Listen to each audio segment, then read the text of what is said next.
Hey, good morning, everyone. So I said yesterday that we were going to start off by keep working on the group assignments, but I decided we're not going to do that. We'll come back to that later.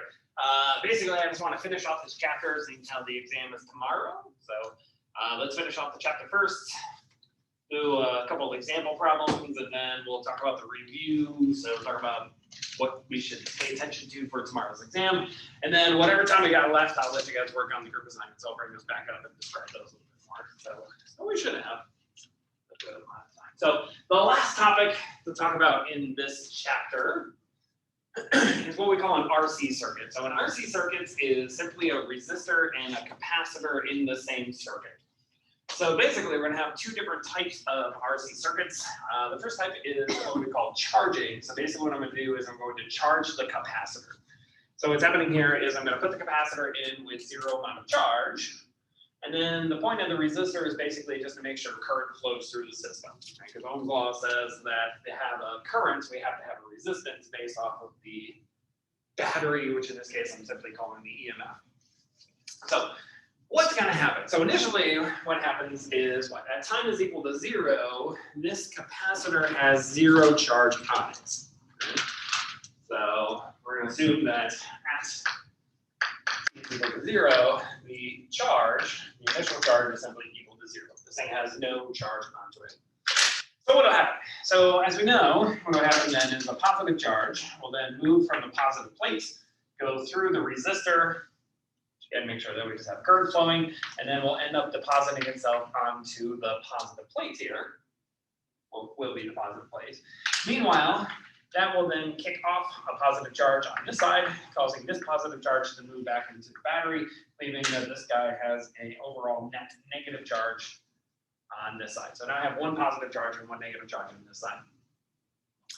But as we talked about when we talked about capacitors, what happens then is I'm going to take another positive charge from here, have that run through the system, and then try to deposit that onto the plate, causing then another positive charge on this side to go back into the battery, leaving another negative charge on this side.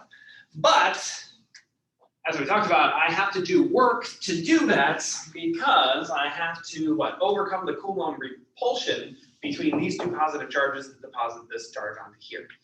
Which means that I have to do work onto it, which means that I'm going to have to overcome that work, which means the charges are going to start moving more slowly. Now when I try to put another charge on there, so let's say I now put a third charge onto there, I now again have to move over that Coulomb repulsion, which means I have to put more work into the system, which means the charges move more slowly as I'm trying to move on there, which again kicks off a positive charge on this side, moving back into the battery. Which means that as I try to put more and more and more charges onto this positive plate, the rate at which the charge is going to move will be reduced, which means the current will be reduced until eventually, at some later time, this thing is going to reach maximum amount of charge. Once this thing reaches maximum amount of charge, the current will then cease to flow. I can't move any more charges onto the positive plate, which means the current will then have to stop. So initially, at t is equal to 0, the current is actually equal to the maximum amount of current, because the charges can flow the greatest at this stage.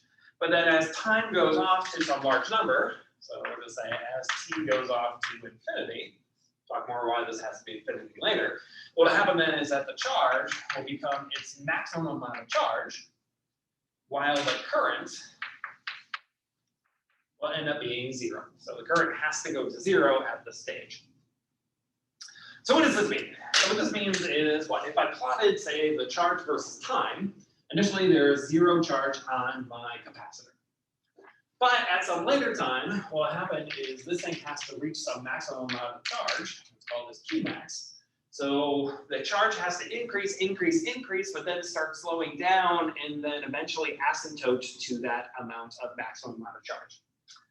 The current, simultaneously, has to start off at its maximum value, whatever I max is, and then eventually end up somewhere down here at 0. So my overall plot is going to look something like this. So this thing is going to increase rapidly, almost linearly, and then start to curl off, and then eventually asymptote until eventually it'll end up being at Qmax. So this is what the charge looks like as a function of time. For the current is going to quickly actually start to decrease, end up doing something like this, asymptoting to 0 on this side. So this is my charge versus time, and this is my current versus time. Turns out we can actually derive this using Kirchhoff's loop rules, but that will involve math that you guys probably have never seen before. So we're not going to do that. So I'm just going to tell you what the actual value is. Okay. So it turns out that if we think about the amount of potential which is on this, initially when I have maximum current flowing through the system, that means the potential then across the battery, or sorry, across the resistor has to equal that of the battery, and Ohm's law says that the potential then across the resistor has to then be equal to the EMF is equal then to the current times the resistance. So from here, we can then say, well, the maximum amount of current then is then equal to the EMF then divided by the resistance. Once this thing reaches maximum charge, zero current is going to be thrown through the resistor, which means I'll have no potential drop from the resistor. All the potential drop then has to be across the capacitor, which means the potential across the capacitor has to equal that of the battery itself. From there, we know then that Q max must then be equal to the capacitance times the EMF. So this is my Q max, my EMF. So putting all these things together, we can then say that is that the charge as a function of time on my capacitor is then equal to the capacitance, pardon me, times then the EMF, times then 1 minus e to the minus t divided by tau, where tau is what's known as the time constant. So tau, as it turns out, is equal to R times C, which is the resistance times the capacitance. So this is tau. Simultaneously, if I then look at the current, we can then say that the current is then equal to the maximum current, which is then equal to, again, the EMF divided by the resistance, times then e to the minus t divided by tau, where tau again is what's known as the time constant. So what does the time constant do? So the time constant determines the rate at which this thing is going to charge. Meaning it's going to determine the rate at which I'm going to reach the maximum amount of charge. The smaller the time constant, the faster it is that it's going to maximally charge. The bigger the time constant, the more time it's going to take for this thing to maximally charge. And this is what you guys saw in lab. Right, when you guys used the small round light bulb, it had a very small resistance, which means the time constant was small, which means it charged up maximally very quickly, only about 15 to 20 seconds. Or if you put in a larger resistance, which is the large bulb, in that case, it took a minute and a half, something like that, for it to fully charge, because now the time constant was actually much larger, which means in that case, it takes more time for this thing to fully charge up. So the rate at which this thing occurs, the rate at which this thing charges up, is dictated by both the capacitance and the resistor. The bigger the capacitance or the bigger the resistor, the more amount of time it takes for this thing to actually charge up. So this is what the time constant tells me. So this is what happens if I'm charging my capacitor. So again, here I'm trying to use these guys, the battery, to put charges then onto here, causing initially a maximum amount of current flowing through the system. But as I put more and more and more charge on here, it takes more and more work for me to actually put those charges on, which slows down the rate at which these charges are moving, i.e. decreases the amount of current until eventually it reaches its maximum amount of charge, at which point I have zero current flowing through my system. So this is what happens when I'm charging. What happens if I'm discharging? Let's talk about discharging. So discharging, we're going to do exactly what you guys did in lab. So basically all I'm going to do is I'm going to take this capacitor and this resistor out of this circuit with the battery and basically just get rid of the battery. And then connect the resistor and the capacitor directly to each other. So here, all I'm going to have then is here's my capacitor. Here's my resistor. And again, the point of the resistor is just to make sure current flows through the system. So for here, what's happening then is at our initial time, so at t is equal to 0, the charge on the capacitor plate is simply equal to its initial charge, whatever that initial charge is. Could be maximum charge or it could be something else. But let's just say it's its initial charge. So initially what's happening then is I got positive charges on this side, I got negative charges on this side. Now, since the capacitor is connected to, or the two plates of the capacitor are connected to each other via the wire, these things don't want to stay positively charged and negatively charged, they want to go to neutral charge. So basically what's going to start happening then is that the positive charges on the positive plates will start to move through and then start to land onto the negative plates, causing the charge of the capacitor to then decrease over time. So all the positive charges will realign and up on the negative plates, causing that the positive charge plate will decrease, the negative charge plate will decrease, which means that what will happen then is at some later time, so as t goes to infinity, the final charge on this thing will be equal to simply 0.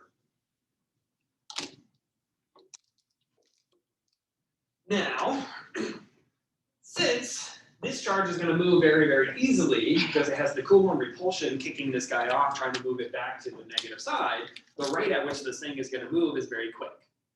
So initially, what will happen then is that the current will also be equal to whatever the maximum current is.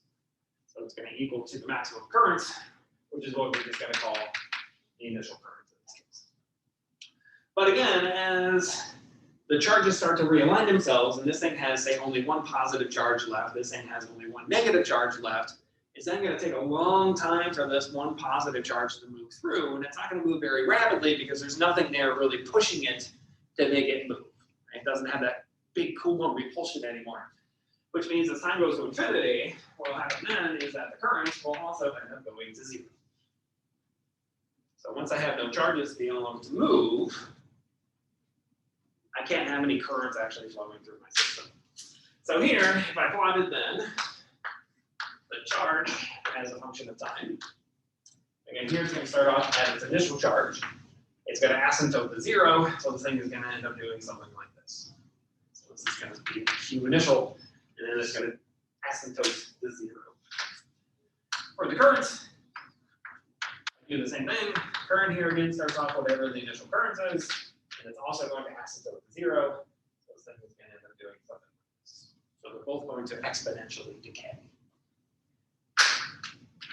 So in this case, we then say that the charge on the capacitor as a function of time then is equal to whatever the initial charge is times e to the minus t divided by tau, where the tau is that same time constant as before, simply r times t. And the current is then equal to whatever the initial current is times e to the minus t divided by tau, that same time constant. So these are our two different scenarios. So when it's connected to the battery, that's when I charge. In this case, when I'm charging, I'm going to charge it up to its maximum amount of charge, which is determined by the capacitance and the potential, which in this case is the EMF. And this thing, again, starts off at 0 and then asymptotes to the maximum amount of charge, while the current, which is the maximum current initially, which is the EMF divided by the resistance by Ohm's law, then decreases to 0 exponentially. When I'm discharging, again, all we're doing is taking out the battery. In that case, I'm connecting the capacitor directly to the resistor. In that case, the positive charges will move to the negative plates via the Coulomb repulsion. In that case, it starts off at its maximum charge, asymptotes to 0. When this thing becomes 0 charge, this thing is also 0 charged. And it starts off at its initial current, and then again, asymptotes to 0. Because if I have no charges moving, I have no current. So these are what we call RC circuits. So you actually use RC circuits all the time in your everyday life, assuming you actually use your signal when you turn your car, which is not a given in end. Anyways, so anytime you use your turn signal, for example, that's dictated by a RC circuit. So basically what happens is you actually are charging a capacitor, you charge that capacitor until it reaches some maximum charge, where then you get a potential difference which exceeds the breakdown potential of the gas inside of the light, which then basically causes it to flash, discharging the capacitor, and then you do it all over again. Okay, this is the way a turn signal works. Also, those blinking lights that you'll see on the road when you're driving down, saying that there's some sort of traffic thing here, or there's construction or something going on, anything that flashes Anytime you're driving in your car and it starts to rain and you turn on your windshield wipers, those are also dictated by RC circuits. So RC circuits are used a lot in a lot of our electronics, especially in cars. So, I'll show you a quick simulation. Even though you've already seen this in lab, but again. So I'm going to show you this in practice. So here, what I have is a simulation of a battery connected to a capacitor. So we're going to use the battery then to charge up the capacitor so that the capacitor gets charged on each one of the plates. And then we're simply going to connect that, unconnect it from the battery, and then connect it to the resistor, which would be a discharging situation. So it's not going to be charging, only discharging. For some reason, they don't show us charging. But, well, so good. So here, let's show a few things. So let's show the charge, let's show the energy stored, and let's show the capacitance. So here, if I turn on my battery, so again, I'm going to have a particular amount of charge, which in this case is 0.44 picocoulombs. And then I have this amount of stored energy. So as the charge is going to decrease, the amount of stored energy is also going to decrease. So if I connect this guy to the light bulb gets bright. I have currents running through the system, but then as the charge decreases, then the energy also decreases, and then eventually the light will stop going through the light bulb because I have no charge moving through. That's what you guys saw in lab. So notice how much time that took. Not too much time, right? So I connect that on here. The discharge time was pretty low. So now if I charge it back up, but this time I'm going to increase the capacitance. So let's move these guys closer. Let's increase the area plate. So now we have more charges. We also have more energy, but I also have more capacitance. So now, if I connect it to the light bulb, this time it takes a lot more time for this thing to fully discharge, because now, again, what I've done is I've massively increased the capacitance, which means that I also increased the time constant, which means that it takes a lot more time for this thing to fully discharge, because now I have a much greater time constant, which again dictates the rate at which the charge will either be added to the system or dissipated from the system. So these are RC circuits. Is okay? Not too bad. So let's use all this stuff to do a couple of examples. So this is our first example problem. So this says,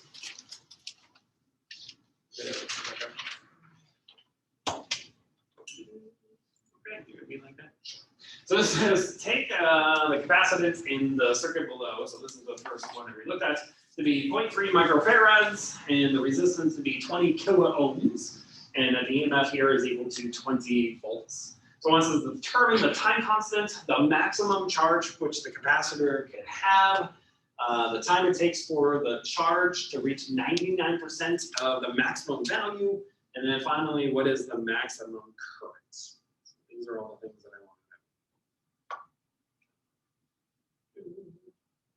to know. So first thing we want to know is, what is the time constant? So let's go back to our picture over here. So we're told here that this is 0.3 microfarads. So that is our capacitance. And then we have 20 kiloohms for our resistor. So 20,000 ohms. And then we have a 12-volt battery. This is my circuit that I'm looking at. So part A just wants us to find what is the time constant in this case.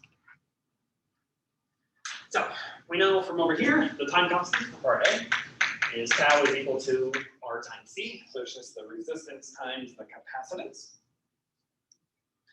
This resistance is 20,000 ohms, so this has to be in ohms, times the capacitance, which has to be in farads. So this is 0.3 times 10 to the minus 6 farads.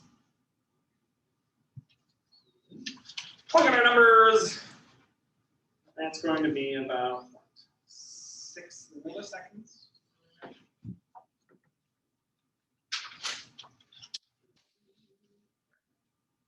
Yeah, 6 milliseconds. So 6 times 10 to the minus 3 seconds, which is 6 milliseconds. So this is my time constant. So this is the amount of time that it takes, or at least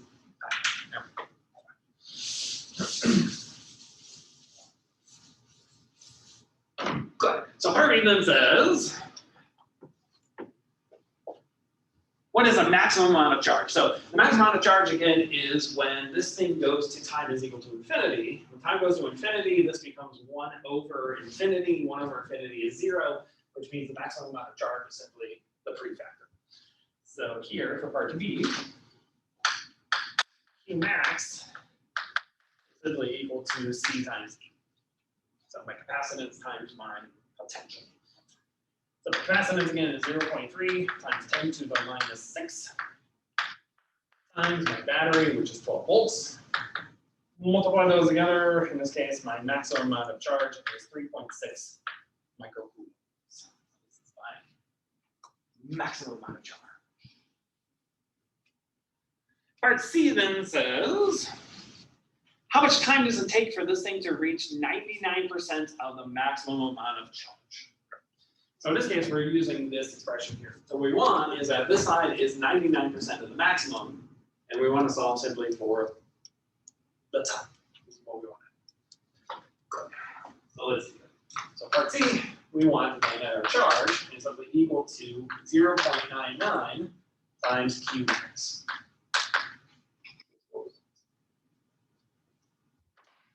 Using this guy, we know C times E is simply Q max, so this is going to be the same thing then as Q max. 1 minus E to the minus T divided by tau is equal to 0.99 times Q max.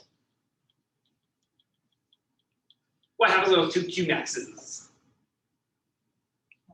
They're going to cancel. So let's get rid of our Q maxes.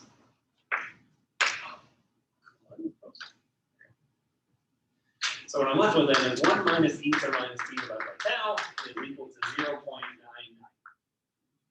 What I want is T, so I'm going to bring this term to this side and subtract this term to this side. 1 minus 0.99 is equal to E to the minus T divided by tau. What's 1 minus 0.99? 0.01, good. Okay, 0.01 is equal to E to the minus T divided by tau. Now this has a negative sign, which means that this thing is technically the same thing as 1 over E to the T divided by tau. Remember that's what the negative sign means? Just means that it's inverted like this. Which means that since what I want is T, I'm going to go ahead and cross multiply. So I'm going to multiply this guy over here and multiply this guy over here. But 0.01 is the same thing as 1 over 100. Okay with that? So let's cross multiply. So now what I get is that E to the T divided by tau is equal to 1. So now what I want is the exponent. So what is the inverse operation of an exponential? So if I want to get rid of that exponential, I have to do the inverse operation. What's the inverse operation of an exponential? Natural log, good. So let's take a natural log of both sides. So natural log of an exponential is simply the exponent. It's going to be equal to natural log of 100. Finally, what I want is T, so I'm going to multiply both sides by tau. So I get T then is finally equal to tau times natural log of.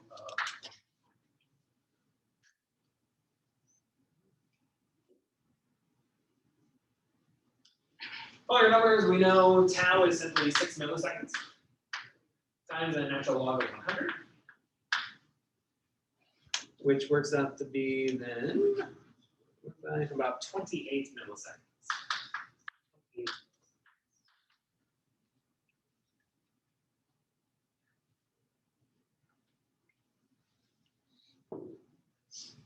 Okay. So finally, part D then says, what is the maximum current? Well, again, the maximum current is, based off of the things I just erased, because I love doing it, it's simply equal to the EMF divided by the resistance by Ohm's law. Part D, you know, the maximum current is equal to the EMF divided by the resistance by Ohm's law. Or it's just when the exponential is equal to 1, which happens at T is equal to 0. So in this case, EMF is simply 12 divided by 20,000. So my maximum current then is going to be 12 divided by 20,000, which is equal to 600 microfarads. So this is my maximum amount of current.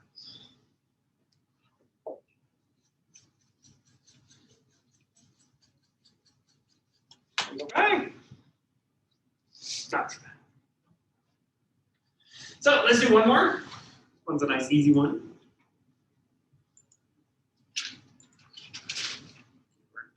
So this says a typical turn signal flashes twice a second. So the time constant is 0.5 seconds. The RC circuit controlling this may have a capacitance of 1 microfarad. So what then is the resistance of the resistor? So nice easy.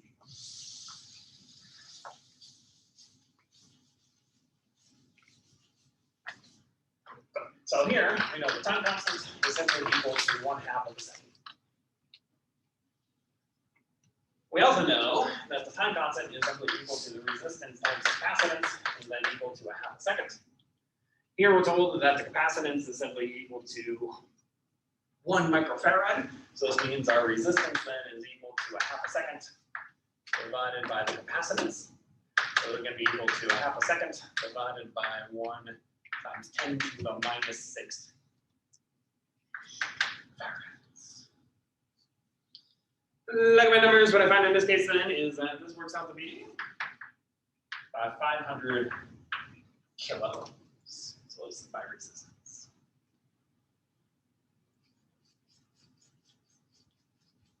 That's it. That's RC circuits. So anything that flashes or does something rhythmically on a time scale, all of these are usually dictated by RC circuits. Control this flashing. So that's it. We're done with this chapter. We now know everything for the exam. So let's do a quick review for what equations we need for the exam, and then what's going to be on the exam, and then we'll re-talk about those group assignments, and then I'll give you guys the rest of the time to work on the group assignments. So first thing we did was chapter 18. So chapter 18, again, is when we first started electrodynamics. So here we said that current is defined as the change in charge divided by the change in time. So this is technically just for average current, but that's fine. We'll leave it this way. And then Ohm's law says that the potential difference is related to the current by the resistance. So this is Ohm's law. But Ohm's law, or not Ohm's law, but resistance is equal to the resistivity times the length divided by the area. So right here again, it's the resistivity. This is my object. The length is simply the length of the object. A is the cross-sectional area. So this is resistance. Simultaneously, resistance is temperature dependent, which means that, or resistivity, sorry, which means resistance as well, that the resistivity at a given temperature T is equal to the resistivity at some initial temperature, T0, times then 1 plus alpha times the final temperature minus the initial temperature. This is my change in temperature. Where alpha is just some constant, which is dictated by the type of material that I have.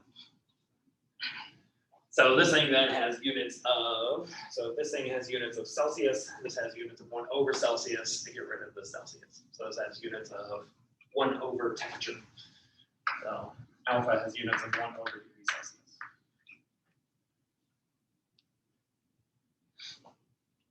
Okay.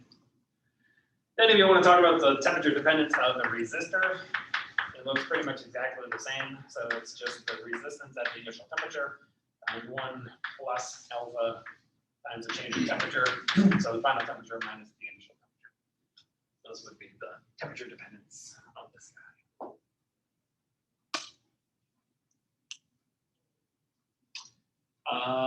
What else we we talk about? We also talked about the power. So we said that the power loss was equal to the power delivered, which was equal to the current times the potential, or the current squared times the resistance, or the potential squared divided by the resistance. Any one of these three are the same thing. The first one is for any electrical device, where the second two are only for resistance.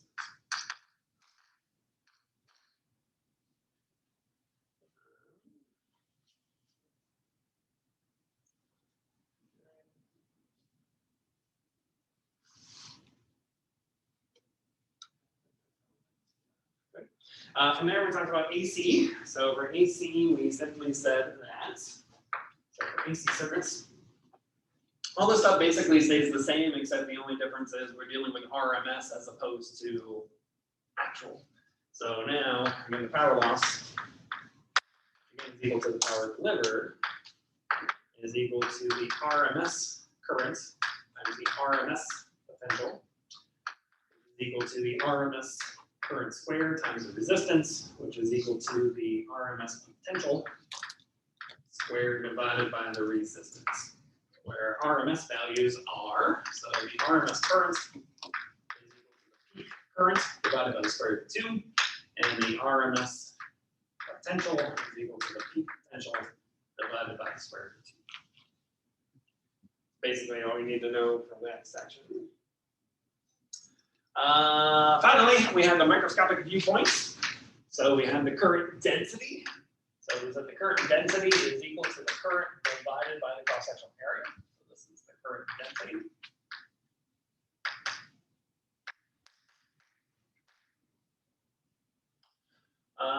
For a constant current density, what we found was that this was equal to the charge times the number of charge carriers per unit volume times the drift velocity, which means the current is equal to the charge times the number density times the drift velocity times the area. Or if I wrote this as a vector, I would write it this way. So this is current density. This is a relationship to the drift velocity. Also, again, drift velocity.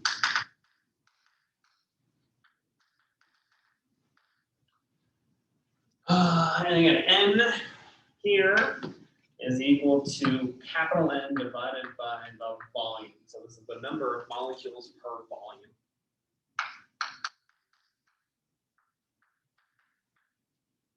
So this has units of per meter cubed or per centimeter cubed. But we have to always put it into per meter cubed. And the last thing was the microscopic version of Ohm's law.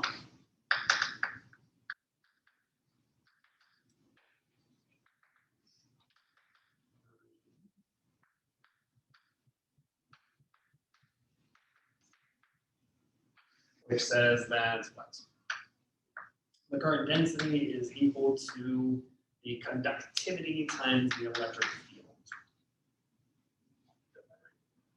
Yes. Or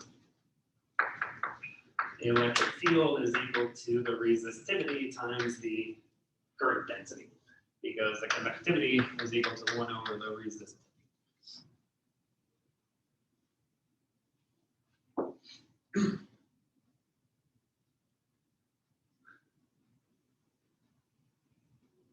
And that was it.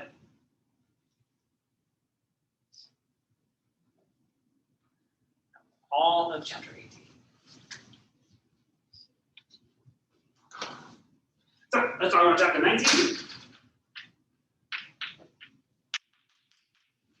So chapter 19, the first major thing we did was adding resistors in parallel and series, and then adding capacitors in parallel and series. So to remind ourselves, so if I add a resistor, capacitor, here, parallel, series.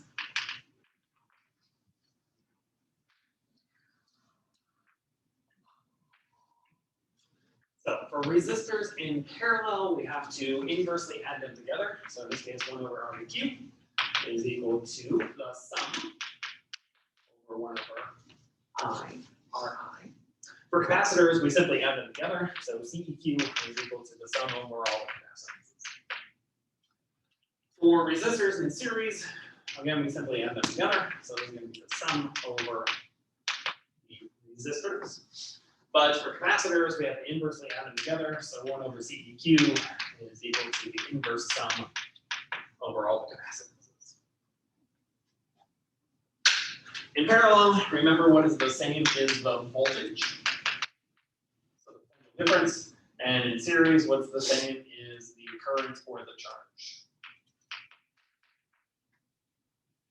These are the quantities which are the same. So okay, these are nice, kind of tedious problems, but they're not too bad. They're not too hard. So okay, here what you have to do is combine everything all the way down to one equivalent capacitor or resistor, and then unravel what you did going backwards to then determine what is the current, what is the resistance, or not the resistance, but what's the current, what's the potential, and then use the ideas of what's the same, and then Ohm's law or the charge over and over and over again. So just to remind you, for capacitor, the charge of the capacitor is equal to the capacitance times the potential. So this is for capacitors.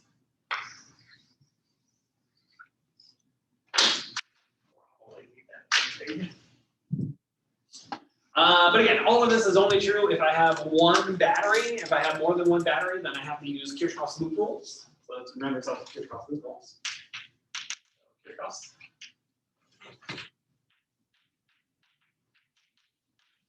So the first rule is, again, the loop rule. Again, it's just conservation of energy, which says that the change potential going from one point back to the same point is equal to 0 for any closed loop.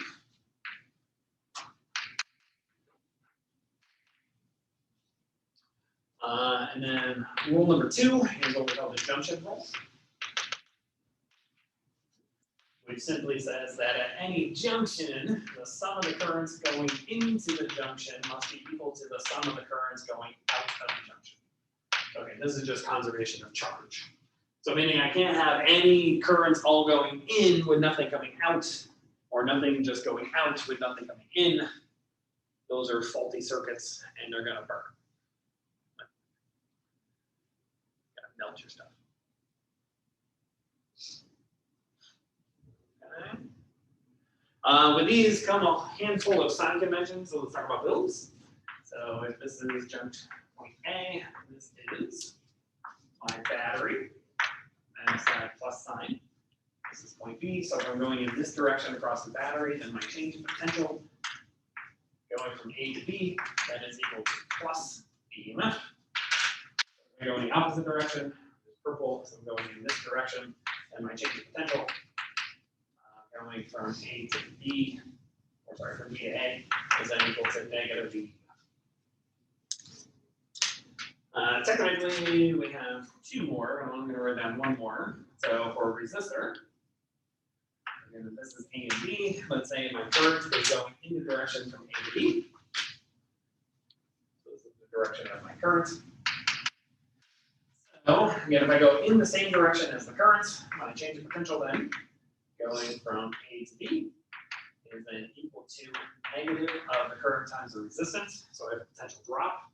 But if I go in the opposite direction of the current, my change of potential then going from B to A is equal to plus the current times the resistance.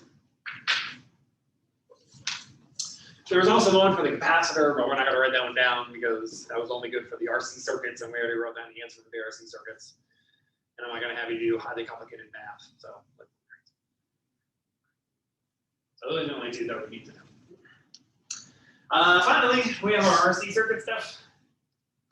So for RC circuits, let's look at charging first. So for charging, we have that the charge on the capacitor is equal to the capacitance times the EMF times 1 minus e to the minus t divided by tau. And then the current is equal to the maximum current, which is the EMF divided by the resistance, times e to the minus t divided by tau. So this is what it is charging. When it's discharging, we have the current then is equal to whatever the initial current is times e to the minus t to the tau. And then for the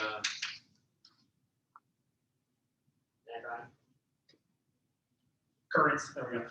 This is equal to the initial current e to the minus t divided by tau, where tau is our time constant, which is the resistance times the capacitance.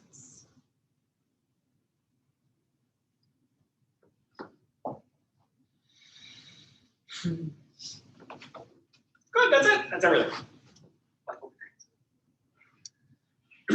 So here, obviously, there's a few more constants that we're going to have on the front page. So not only will we have the charge, so again, fundamental charge, things like that, also the mass of the electron, mass of the proton, K, all those different things.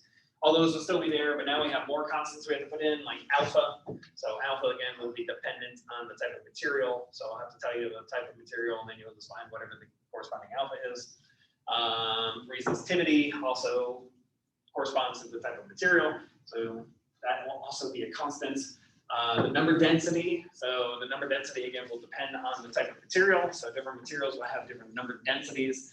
So there's a few more constants that will show up on that front page, but nothing too terrible. But again, all those constants will be on the front page, so don't worry about writing down any constants.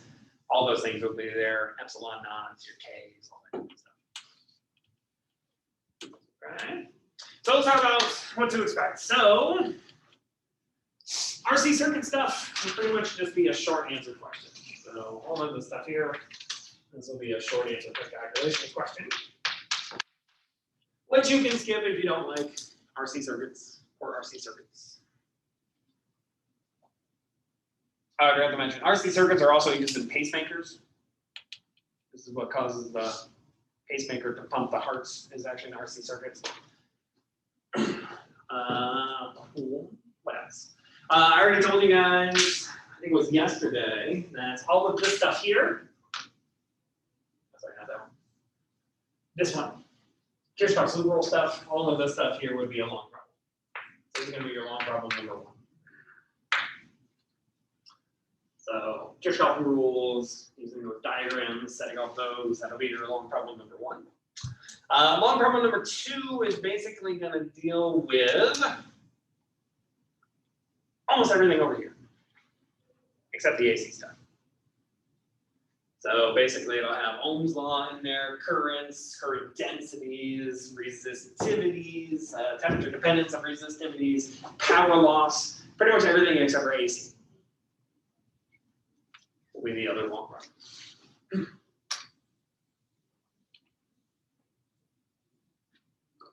So basically everything here will be long problem number 2. AC will basically just be another short one. So AC stuff here will be another short problem. So short answer for calculation problem.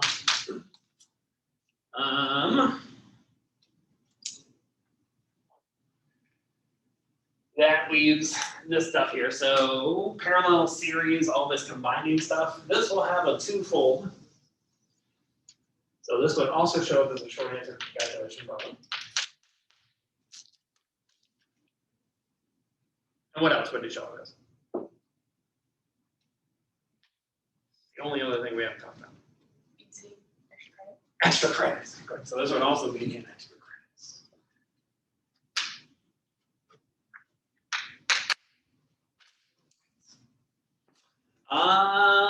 What else? One other short question basically deals with just currents and resistance and power losses, just kind of basics of those, and you understand what we've been kind of talking about. Not too bad. That's about it. So basically,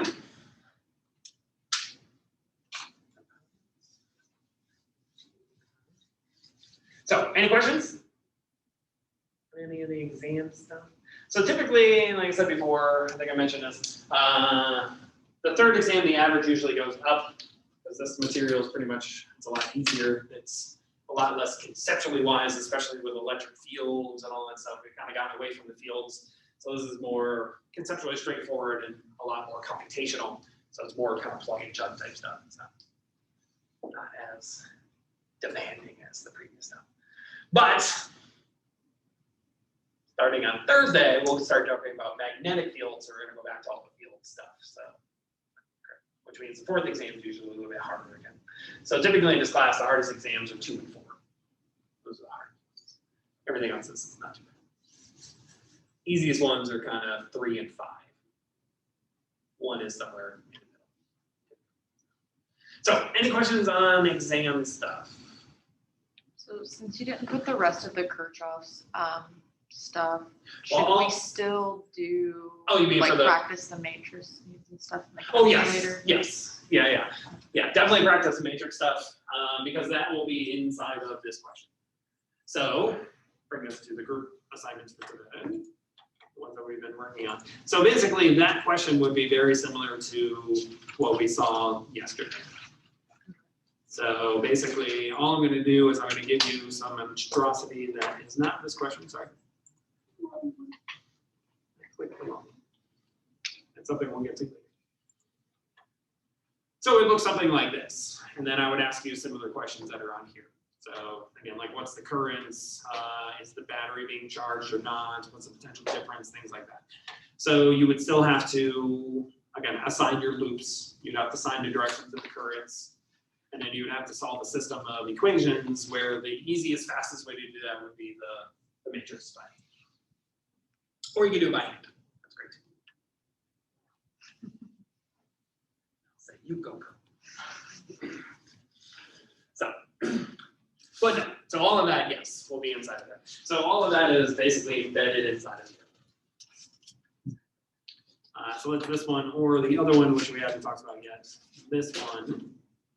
So same kind of thing. So again, here I have 3 loops, which means I only have 2 independent loops. Here I have 2 junctions, so I have 1 independent junction. Again, I have to find a direction of the currents, and then from there I have to apply the loop rule and the junction rule, and then I have a system again of 3 equations with 3 unknowns, because again, I don't know what the currents are. And then from there, I'll have to use a matrix to be able to find what the currents are. Okay, all of that's kind of embedded on the inside. So this is our second of the group assignments that we started yesterday. Well, showing you things that you can't even see. Sorry about that.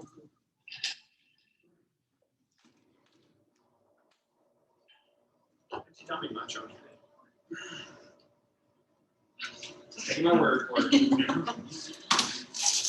We knew what you were talking You know what I was talking about. There you go. You can see from my heart.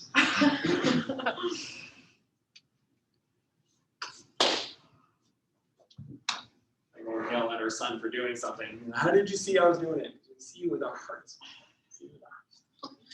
So anyway, so this is the second one that we didn't actually talk about yesterday. I got a nice straightforward kind of one. I'll bring up the first one again if you need to see the picture of it.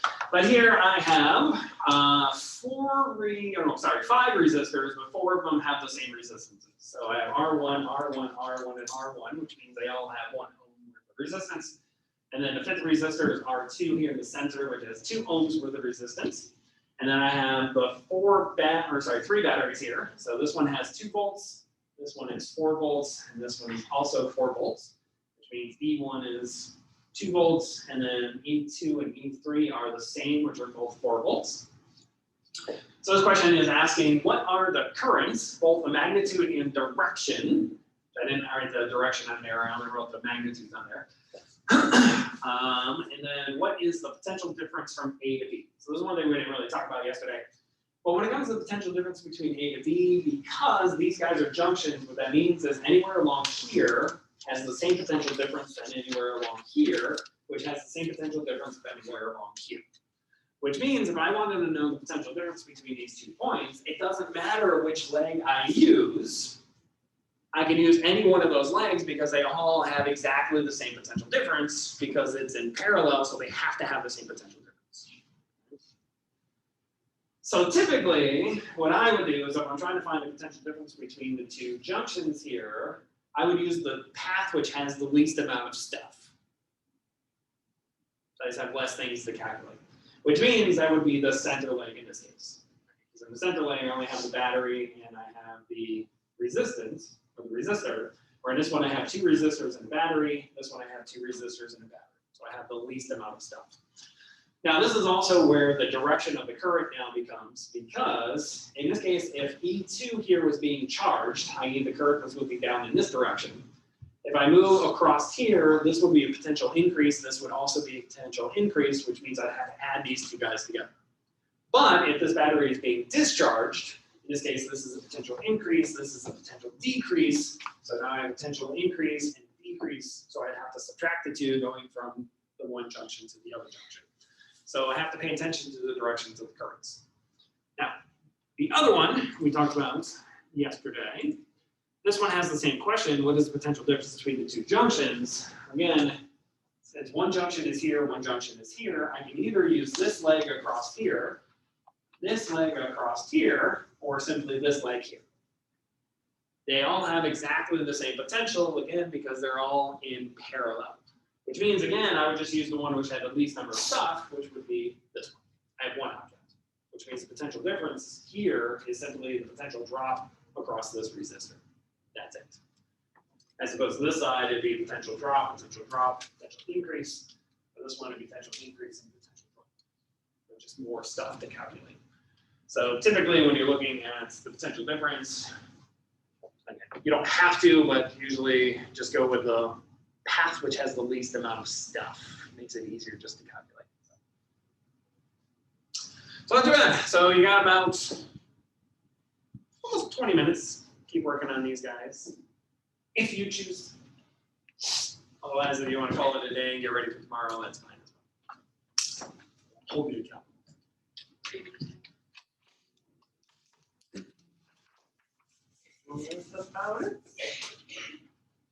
Like I said, and then Thursday we'll start our conversation of magnetic fields.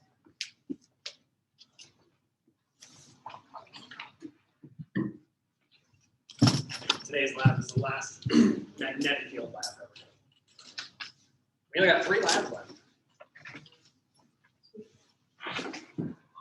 And then a lab 5. See you, John. See you in a little bit.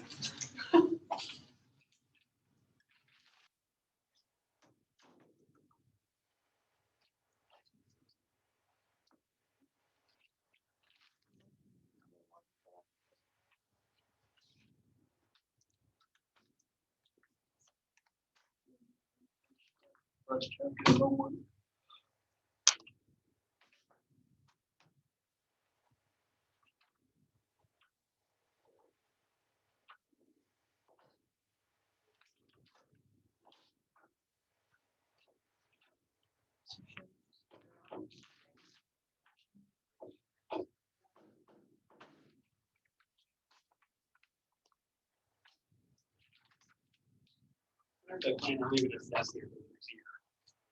I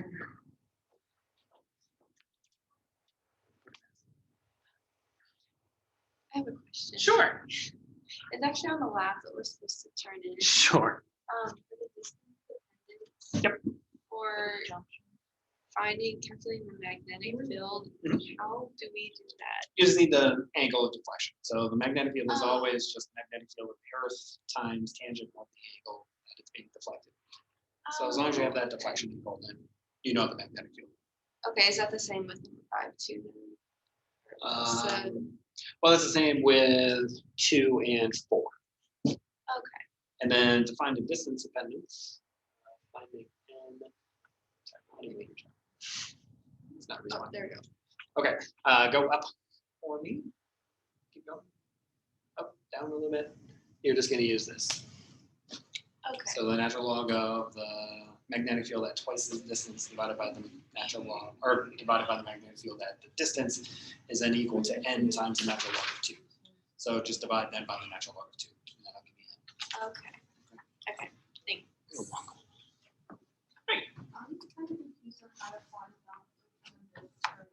Okay, so the currents are always based on the total number of legs that you have. So this would be 1. What that means is if I start off at this junction, Yeah. And everything then that's two. going in this direction all has to have the same current. So I have current going from this junction to here to this junction.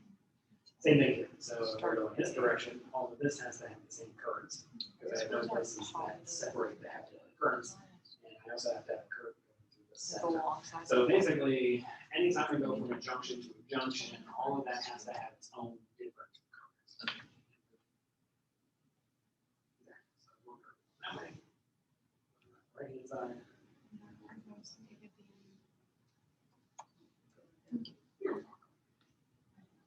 And then here we have to pay attention to the junction rule, which means they all can't go into the junction. So just one of them has to go in an opposite direction.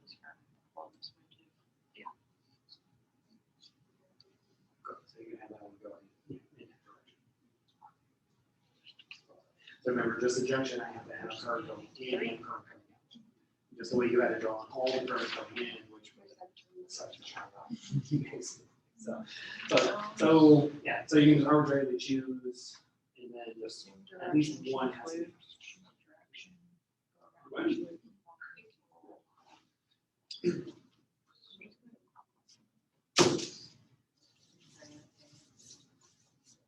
Okay, Jasmine? Yeah.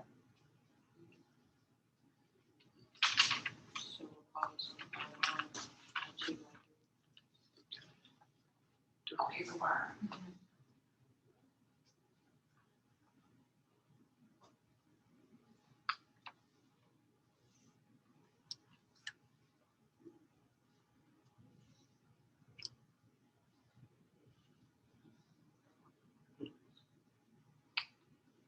Go back to that.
Just let me know if you want me to switch to the other group assignment.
It's just the current at our form. I just always have to check it.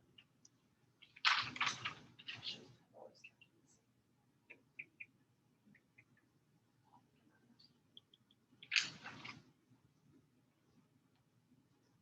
I have not worked on programming my calculator. I don't know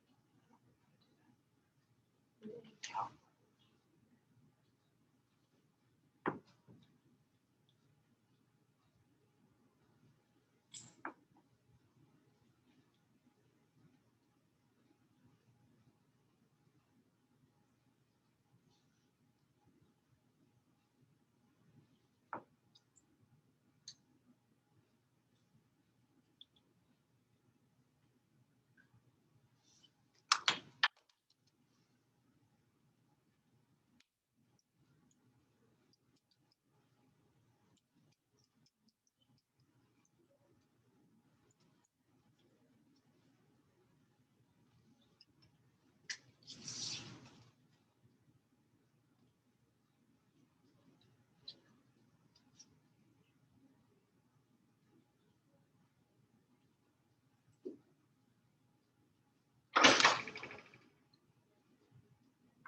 Okay.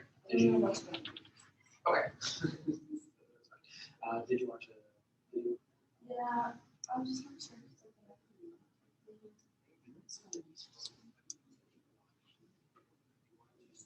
So what is it? What is it showing you?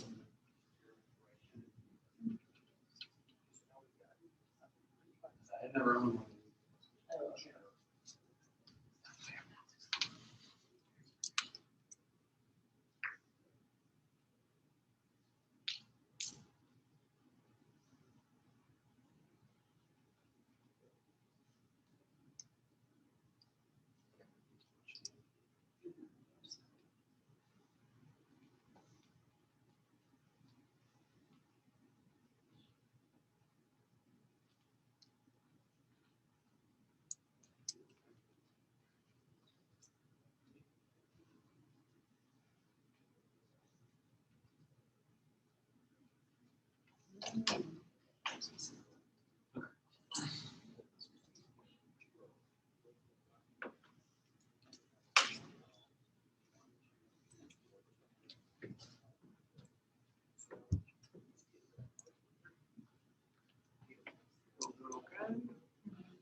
Watching videos.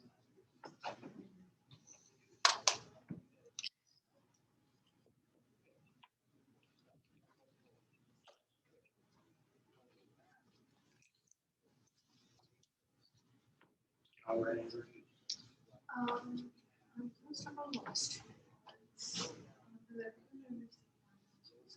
Okay, so basically, let's go back to your features. So, what did you find? Your current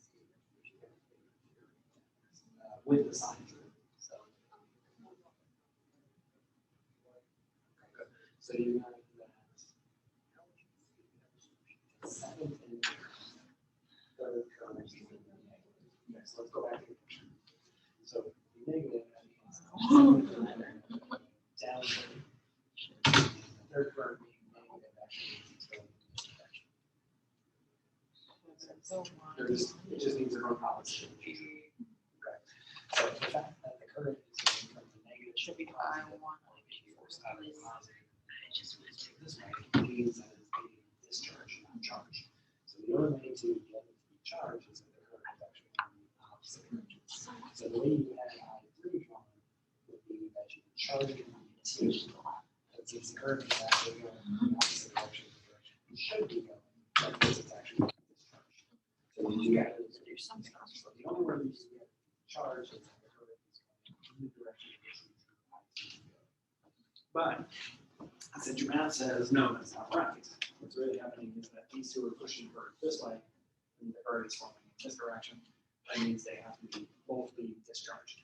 So nothing here is actually being charged. Now that's opposites. Well, I shouldn't say opposite, but that's not going to be true in this picture, for example. So in this picture, all the batteries went in the same direction, which means all batteries are trying to push the current into A.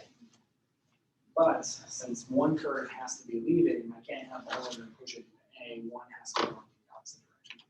So it means one of these batteries is going to be charged. So more than likely it's going to be this one, because this one has the smallest amount of heat. This case, which we find is that since the current is going in this direction, so heat to the positive plate instead of away from the positive plate. So in that case, then it would be charged.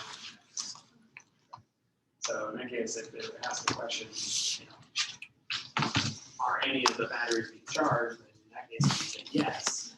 EMF 1 or battery 1 is being charged since the current is going into it instead of away from it.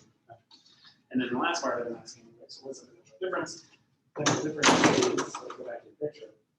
Since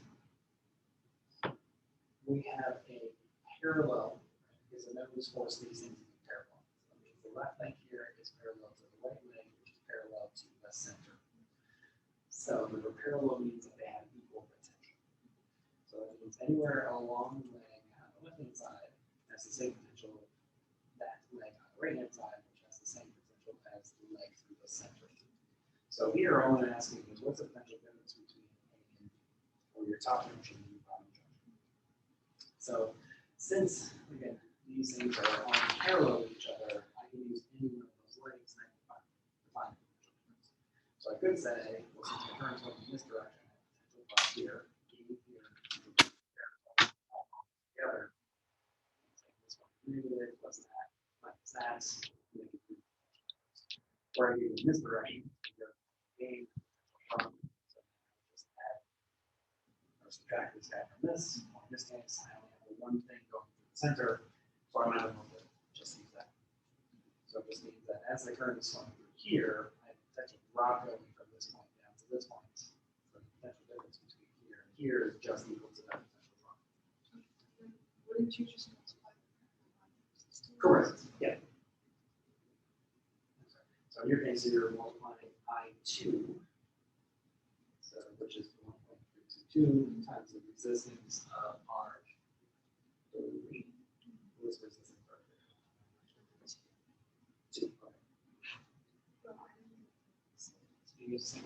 It could be that I heard I'm wrong.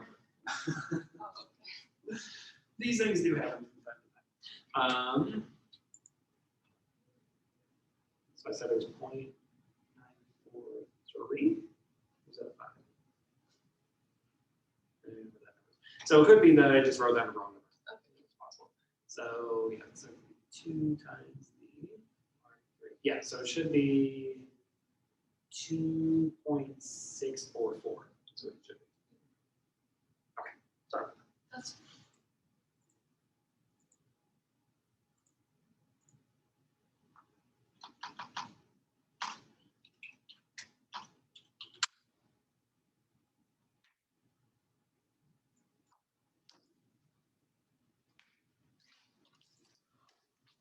some assistance.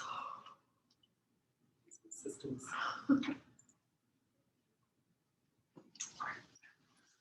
All of it. What's up? Well, I think one of the things I did wrong is that we needed a fourth current. No. So there's only 3 legs. So all the current through here has to be the same. The current from this junction to this junction has to be the same. The current through this junction to this junction has to be the same. So because everything through here is in series, so it all has the same currents. Everything from here to here is in series, so it has the same current. Everything from here to here is also in series, so it has the same current. So no, there's only 3 currents. So where do you think we went wrong? Setting this up, So- because I didn't get any. So which one's which? So you have I2 here, but you also have I3 here. So is I3 supposed to be through here, or is it supposed to be through here? I don't know, I had them a different way, I changed them. We were trying to be on the same page. So I think it going this way. Probably. Just want to make sure she didn't leave her.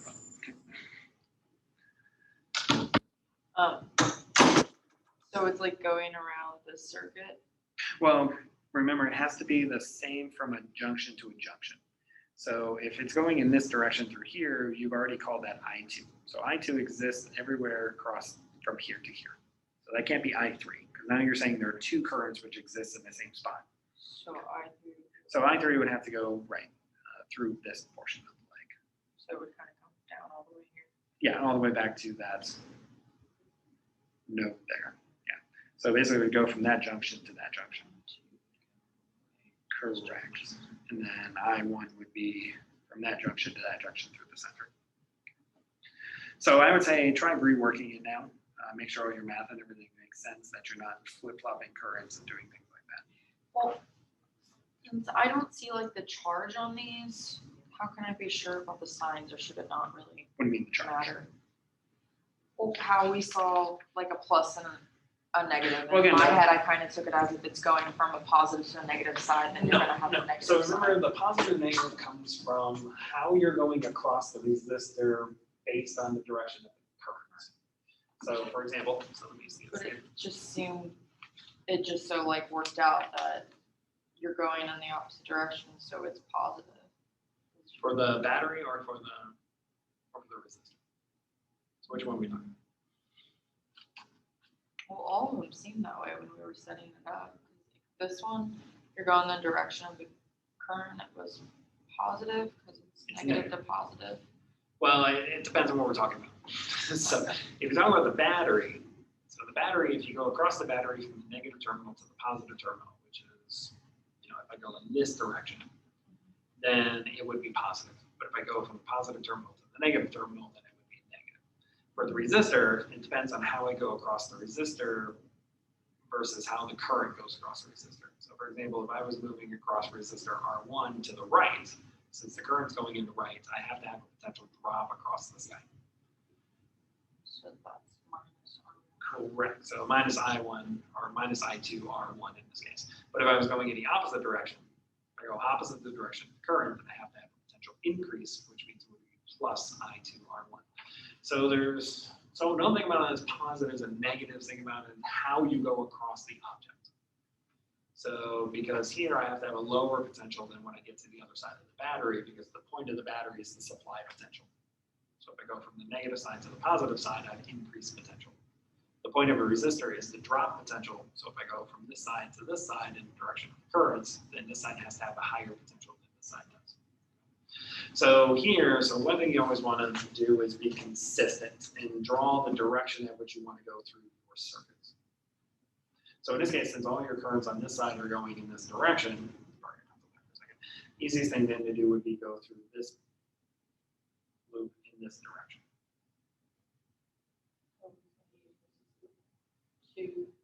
Right, so loop 2, I would just use the small loop here. So I would call this guy loop 2. And then for this one, since you have currents going, well here, you're going to run into an opposite direction. So which direction you want to go on this side? This way or this way? That way, okay. So let's walk through each one of these guys together. Very simple things. And I also don't see your junction. Oh, there's your junction. So I have to change your junction. So for loop 1, if I start at point A and I go around. So if I go in this direction, I'm going in the same direction as the currents. So that's going to give me a minus.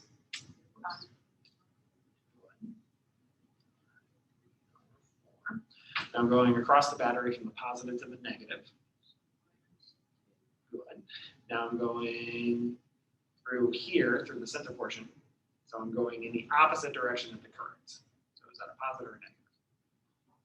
Positive. So here, plus I1 R3 is equal to 0. So it looks like you just had that sign wrong there.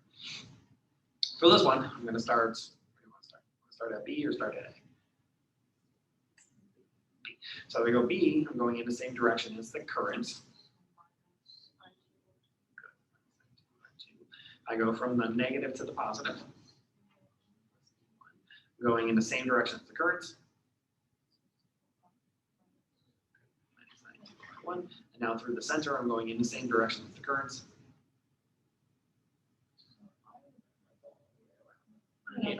You don't have to, as long as there's 2. Okay. In this case, I'm just going to go through the small one. So that's what I'm calling that center, that one, 2. So now in this case, I'm going downward. So I'm going in the same direction as the currents. Right, so a negative sign is then equal to 0. Okay. And then from here, your junction rule. So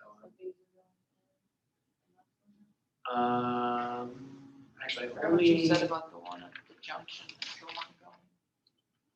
right. So according to A, so if I'm looking at A, I have I1 leaving, I have I3 leaving, and I have I2 coming in. I2 is going into junction A, but I1 is leaving junction A, and I3 is also leaving junction A. So I should have here that I2 is equal to So I1 plus I1 is I3. leaving A, That's right. and I3 is. That's right. This is the only one. Correct. So we just pick a side. Yeah, just pick a side. If you do the other side, now you have I1 and I3 coming in and I2 leaving. It's the same information, you just flip-flop the slides of the equal side here. So that's it. So yeah, so it looks like your major things were this side, and then yeah, this was a little funky. So now you have to redo your matrix. Correct. That's right. Now you're gonna go settle that. Okay, I'll sit here and see if I get it right this time. Try to choke that. You can have like in the the sum though, like how I had E2 minus E1, because I got those on one side. Correct. Yeah, so if you're going through a loop that has two batteries in it, then yeah, either E1 plus E2 or E1 minus E2 or something similar to that. Just depending on how you chose to set everything up.